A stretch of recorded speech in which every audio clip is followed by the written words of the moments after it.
अच्छा स्वामी जी, कई लोग जो है वो योगाभ्यास करते हैं, बहुत सारे लोग, और योग के मैं फायदे सबके भी, साथ हूँ, सब मेरे साथ सर्वांग। हैं, और मैं भगवान के साथ हूँ, भगवान मेरे साथ है। और वो योग के फायदे भी खूब समझते हैं, लेकिन धीरे धीरे मोटिवेशन कुछ कम होने लगता है और रेगुलर योग नहीं हो पाता, रेगुलर नहीं रह पाते, कंसिस्टेंसी बीच में ब्रेक हो जाती है।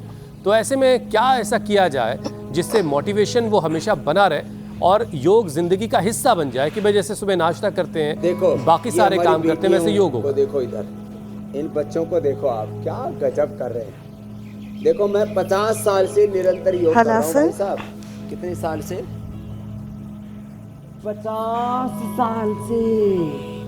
और इतना आनंद रहता है, प्रभु प्यारे से जिसका संबंध है उसे हर घड़ी आनंद ही आनंद है। सर्वांग।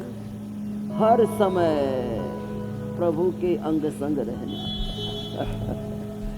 तो भाई देखो, निरंतरता के लिए ना प्रतिबद्धता चाहिए।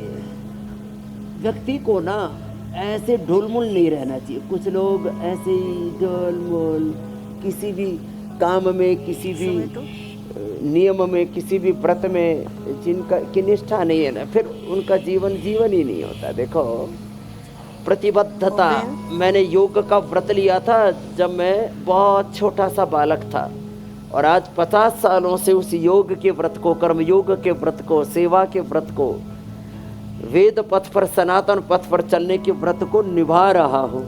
और इसमें इतना आनंद है कि कभी भी जीवन में खालीपन, सोनापन, अकेलापन नहीं, और अपना ही जीवन अच्छा नहीं बनता।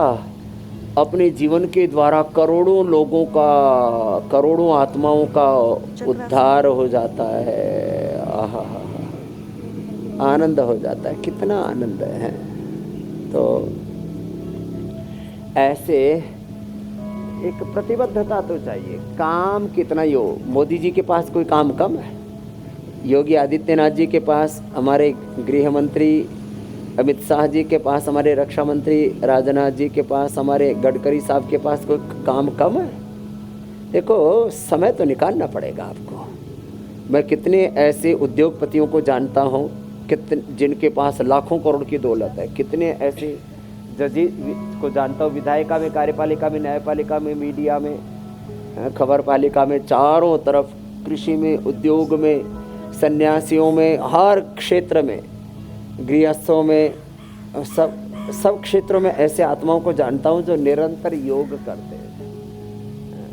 तो देखो ये तो अपनी प्रतिबद्धता, अपनी ईमानदारी के ऊपर निर्भर करता है। हम कितने ईमानदार हैं अपने कर्तव्य के प्रति, अपने कर्म के प्रति, स्वधर्म के प्रति, नियमों में। इसलिए हमारे शास्त्र में कहा, व्रतेन दीक्षा मापनोति दीक्षा आपनोति दक्षिणाम दक्षिणा श्रद्धाम आपनोति श्रद्धया सत्यम आप्यते। अब कुछ लोग तो इसका अर्थ समझते हैं कि दक्षिणा लेने का मंत्र नहीं है।